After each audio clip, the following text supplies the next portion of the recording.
Hi guys, it's Rashonda, and today I'm going to show you how to draw a graffiti letter J in 3D.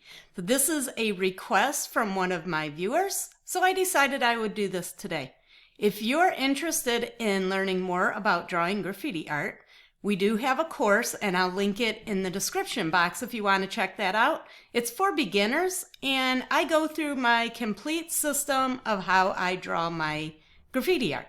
I do have a system. There's a very specific way that I go about doing it that I found makes it really easy.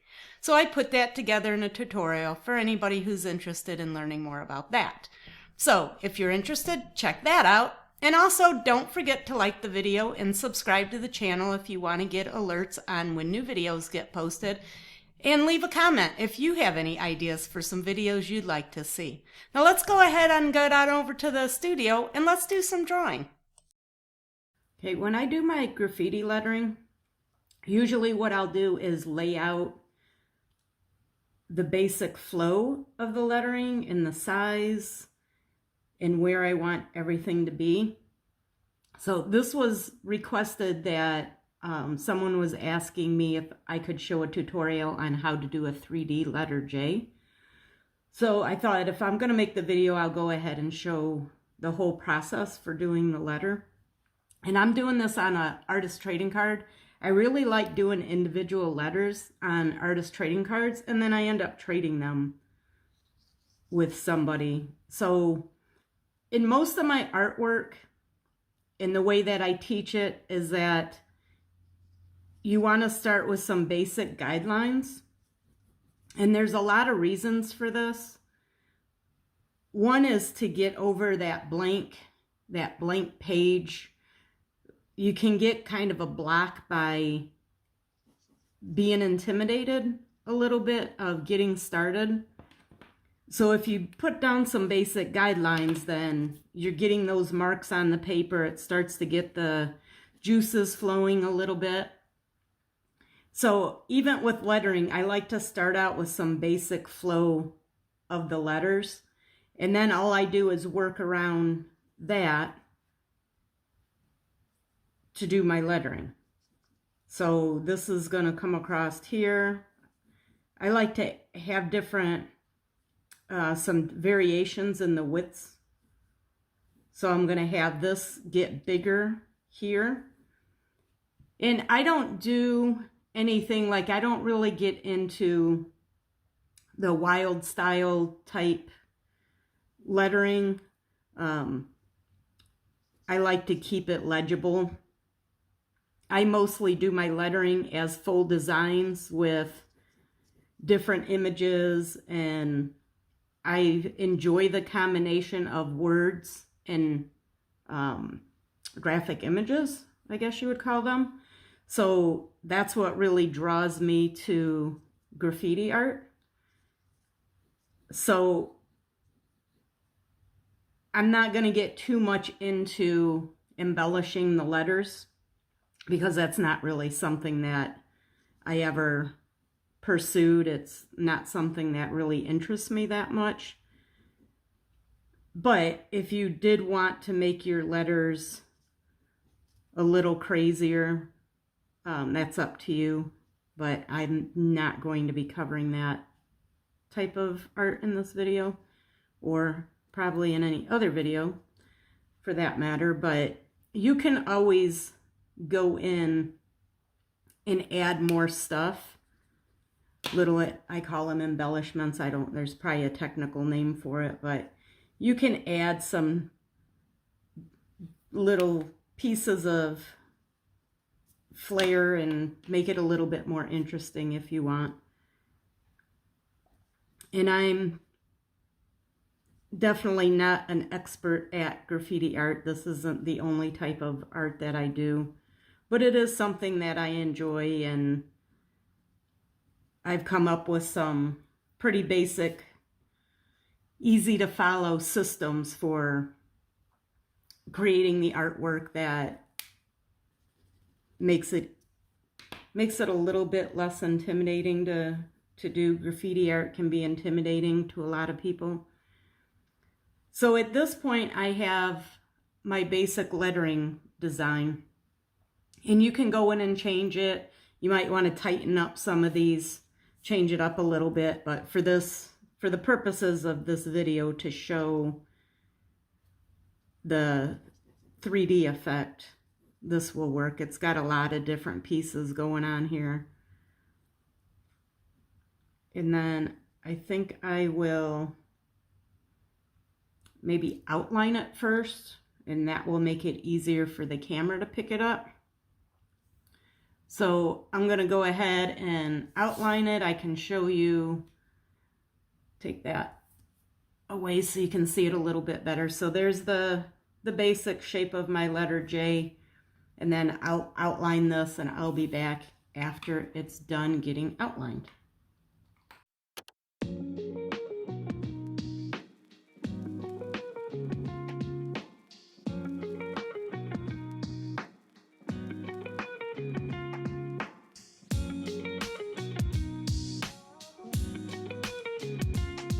Okay, so there's my outlined letter J. Typically with graffiti art, I'd put a much thicker outline on it, but because of the 3D effect, I like to do the 3D part of it first and then finish up the overall outline. I find that if this outline is too thick, it makes it a little bit confusing when you're doing your lines for the 3D part of it. It's easier if you have a narrower line to see what you're doing and to make it, I guess I would say it gives you more confidence when the line's thinner. If the line's wide, there's no real distinct corner piece, if that makes sense. So then when you do your lines off of it, the placement of the line starts to get a little bit, like you get a little uncertain of where exactly that line needs to be. So if your lines are thinner, it's easier. So normally I would do it with just the pencil line, but for the purposes of making the video, to make it easier to see, I wanted to outline it. But you don't want a real thick outline prior to doing your 3D effect. So now we're going to go ahead and work on doing the 3D effect. So because this is on an artist trading card, I'm not going to be able to put my vanishing point on the card itself, but you do want to make sure you keep your vanishing point consistent throughout. So I'm going to make my vanishing point right there. And I don't know if you can see that. I'm trying to figure out a way to do this so you can see. So right there is going to be where my vanishing point's at. So this is, technically this is considered 1 point perspective. Hopefully you can see that enough. 1 point perspective means it has one vanishing point. And this is where my vanishing point is. And I'm going to use that same vanishing point for this entire drawing, which means this needs to stay in this location and this needs to be the same throughout the whole thing. So as long as those things are consistent, then I'll be okay.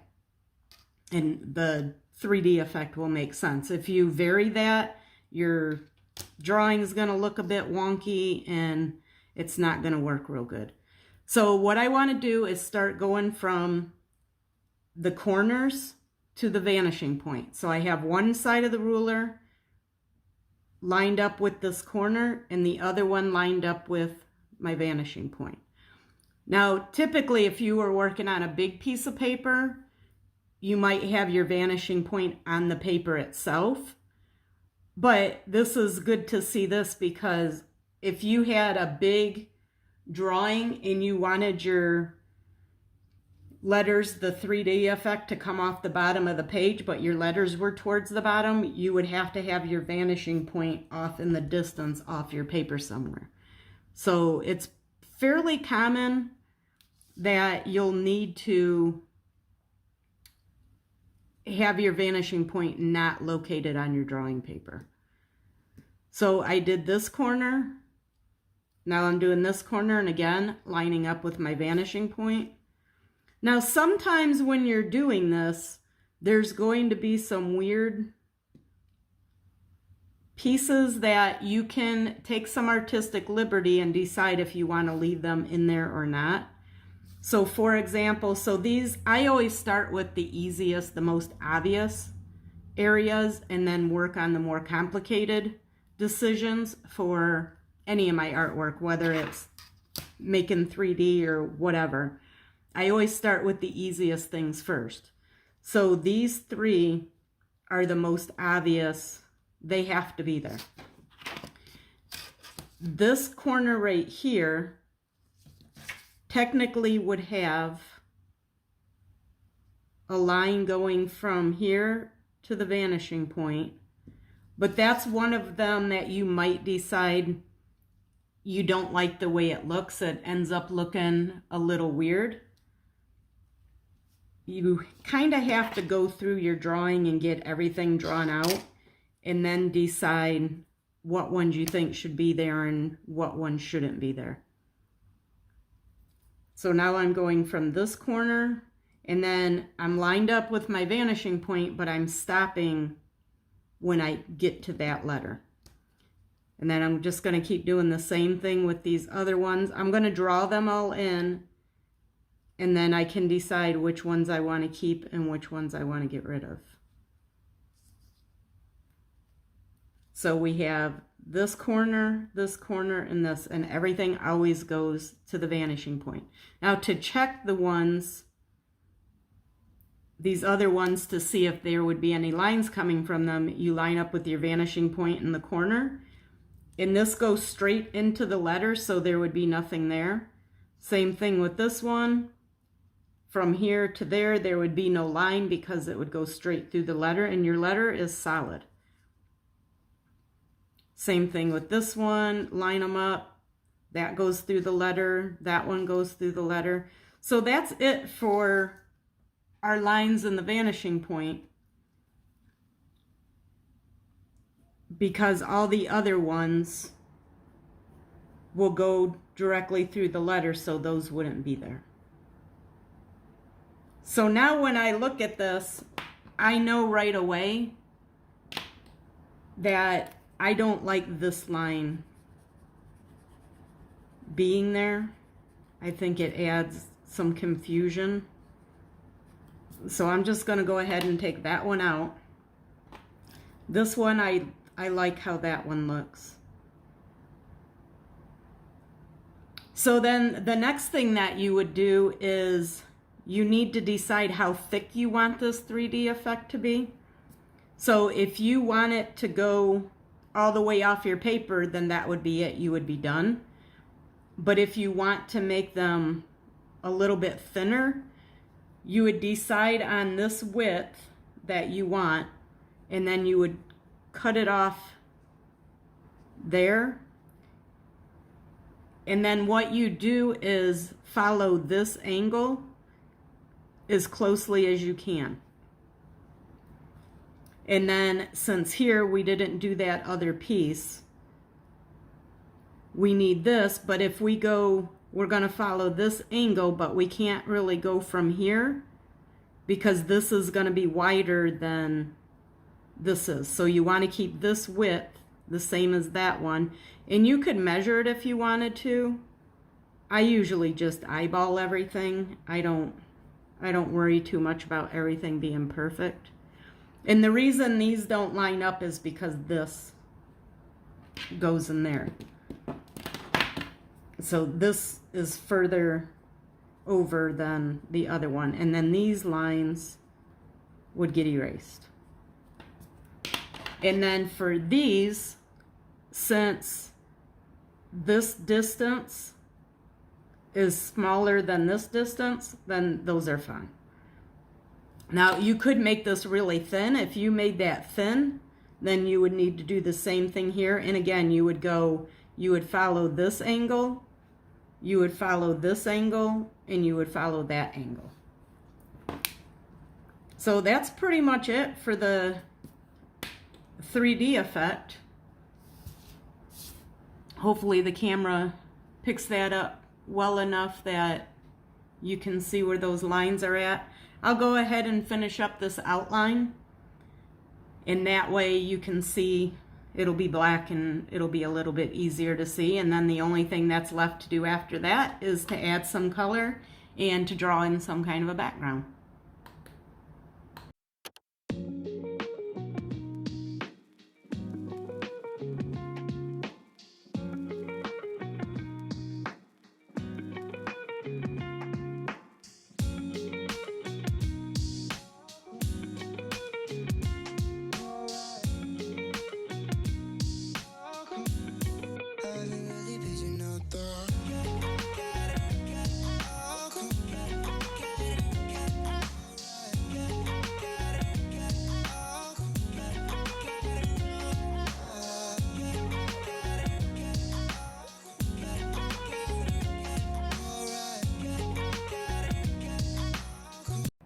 Okay, so I want to talk to you a little bit about the outlining.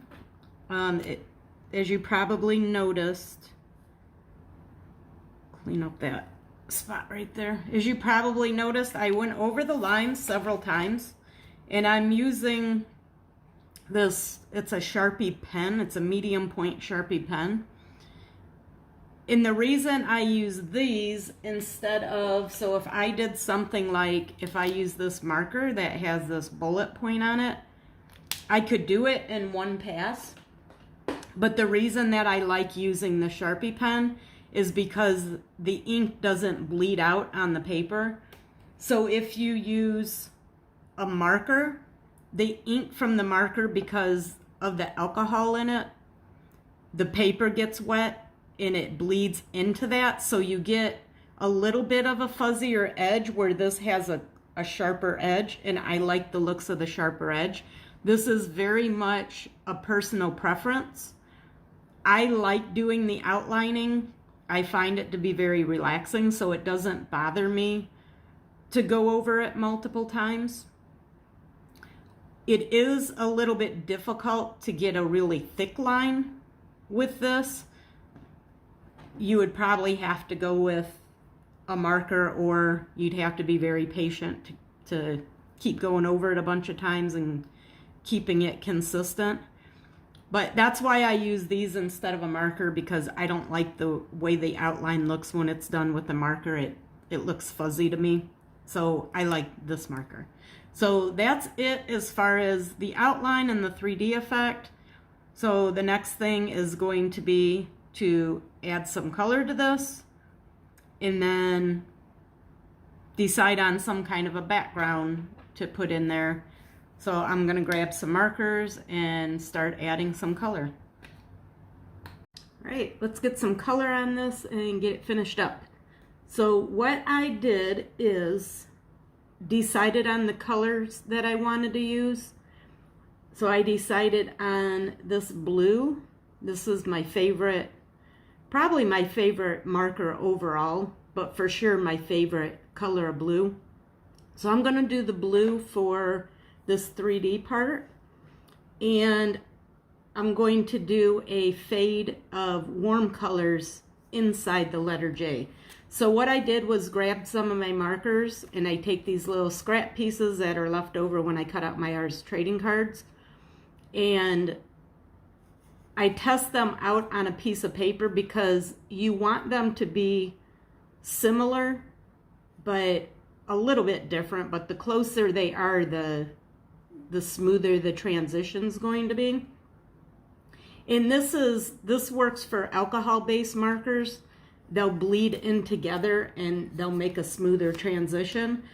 And it doesn't matter what brand you use, you can mix and match them. So I have, this one's a Bic, I have a Sharpie, and I have these touch markers that I got a long time ago that I really like. And of course this is an Arteza marker. These are something I've been experimenting with more recently. So you can mix and match. It doesn't matter what brand. It's really just kind of a personal preference. But you do need to have, so these are all the colors that I'm going to use just for this small little area, because I want to get as smooth of a transition as possible on this. So I'm going to start with the 3D part because I want to explain this. And then I'll probably speed it up for the rest of it so you're not bored sitting here watching me. What I like to do sometimes with the 3D part is to add some lines and kind of break this up a little bit and make it more interesting. So what I wanted to explain about that is when you do that, you want to make sure you keep them the same as these lines. Now the tricky part is because these lines are coming together off in the distance, they're coming at an angle. So this line's going in a different direction than that line is. So as you move your way down, your lines will switch a little bit. Not so much, it's not as bad here, but if you look at this one and this one, they go in two different directions. This one's going more angled up and this one is angled down. So that's just something to keep in mind, and you just have to kind of fudge it a little bit. So don't overthink it too much. Just do the best you can. Change it up a little bit to make them come together. And it's really hard to get those angles perfect anyway. So I definitely wouldn't worry too much about it. But it is something you want to keep in mind that does matter. It's important. So don't overlook these angles when you're doing this. So what I'm doing is adding some random lines in here. I'm intentionally making them uneven. And then sometimes I like to add a little bit up here, but not go all the way down. So that just adds a nice little effect to that 3D part of it. So I'm going to finish doing that, and I won't do the whole thing on camera. I'll finish that up off camera and speed it up. And then I'm just going to take this blue. I love this blue. Now I could do a couple different blues in here and add some gradation inside the 3D if I wanted. Or I could do something other than blue. It wouldn't have to be blue. But that's how I'm going to do the color in the 3D part of it. I'll do the same thing here, and I'll do the same thing here. And of course, I'll come back when this is all finished. But just to show you what I'm doing. So for the letter itself, you can start, really, you can start in the middle, you can start at the top, you can start at the bottom. It doesn't really matter. So what I'm going to do is I have my markers figured out, and I'll show you here. So my red's the darkest, then this orange, that orange, and then the yellow. This is the order I need to use them in. And I'm going to have the red at the bottom and the yellow at the top. So I'm going to start with this red.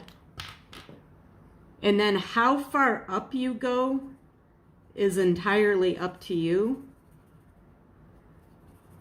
I don't think there's really any right or wrong way to do this. I know I need to fit, well, I got 5 different colors in here. And they don't have to be even. You don't have to have the same amount of red as you do yellow. It really doesn't matter.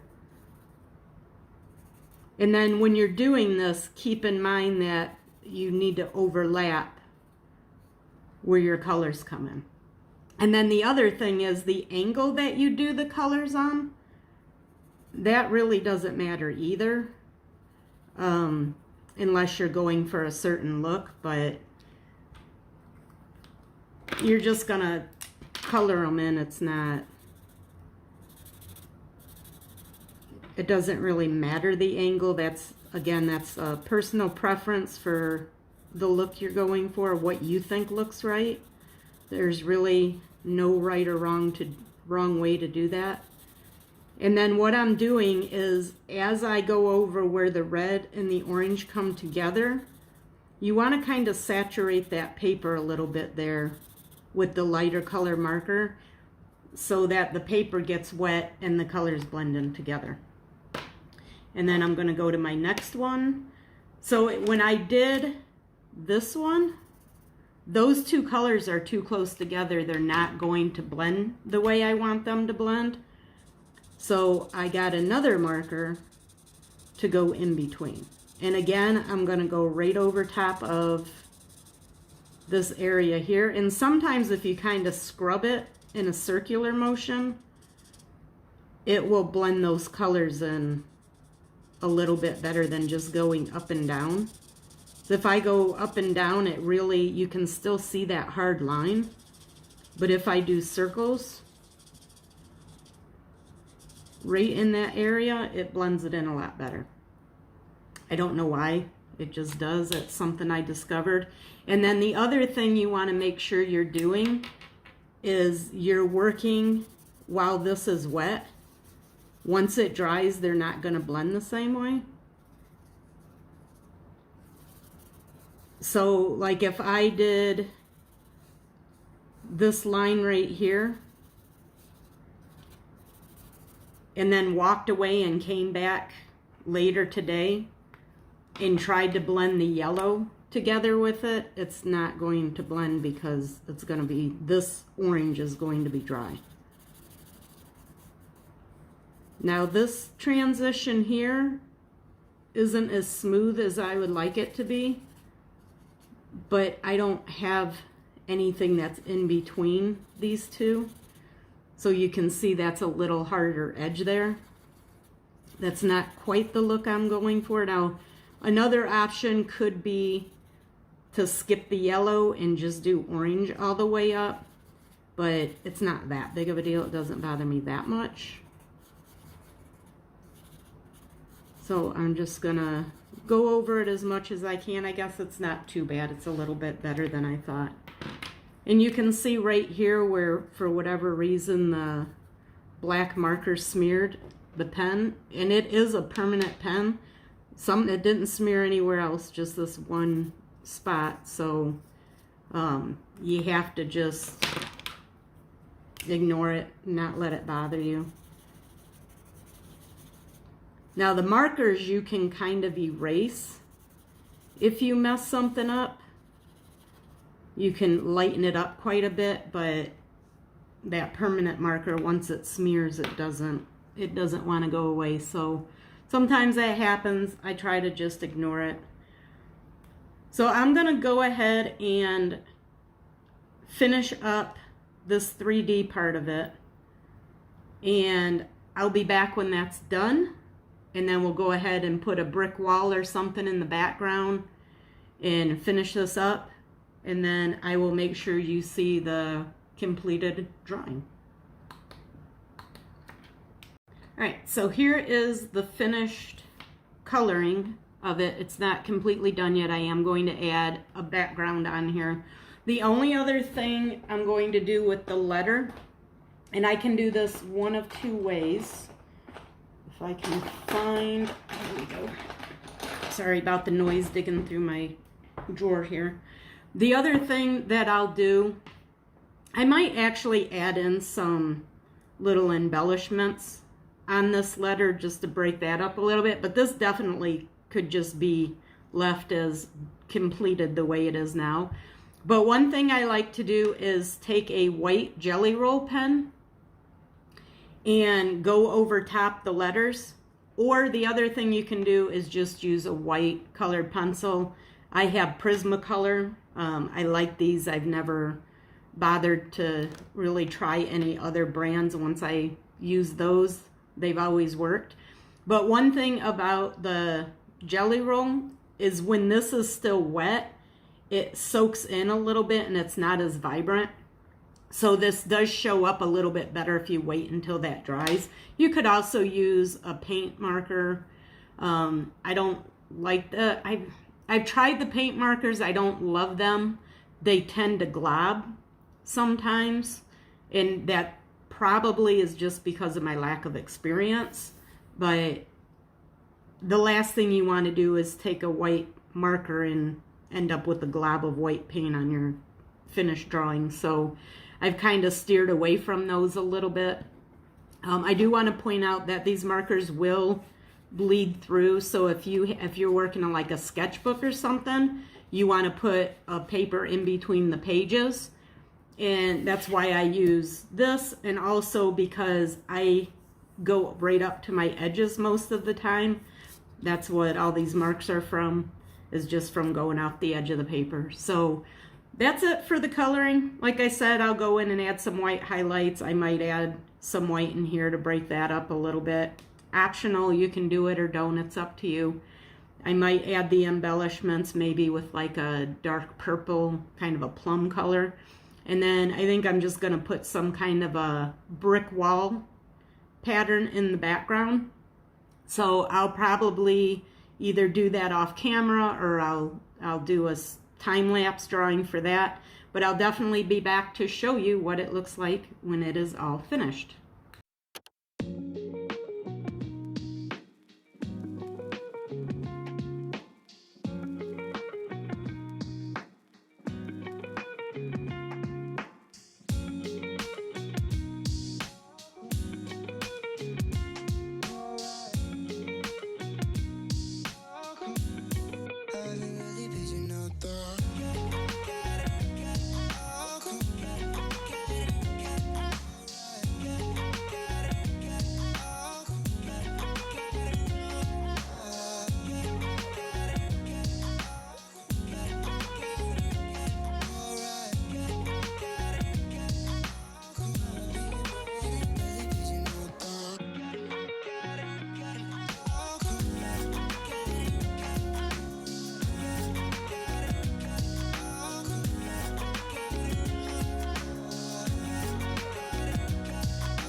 Right, so here's my finished drawing of the graffiti letter J, done in a 3D.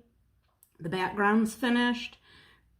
One of the reasons I really like doing the artist trading cards is that they're smaller, so they don't take a whole lot of time to make, but it gives you a little bit of freedom to try some different things, experiment, explore different ideas, try some different backgrounds, some different colors. Instead of doing an entire drawing that's going to take hours to complete, you can do these small versions of some graffiti art just to play around with some styles and techniques and colors and designs and different things. So if you're not familiar with artist trading cards, I encourage you to check them out. There's nothing special about them other than the size, and there's very few so-called rules that go along with them, but I'll put some information in the description box if you want to check out artist trading cards. So I hope you enjoyed this video. Happy creating! Okay, that's it for this video. I do hope you liked it. And don't forget to check out the description box for more information. And I will see you in the next video.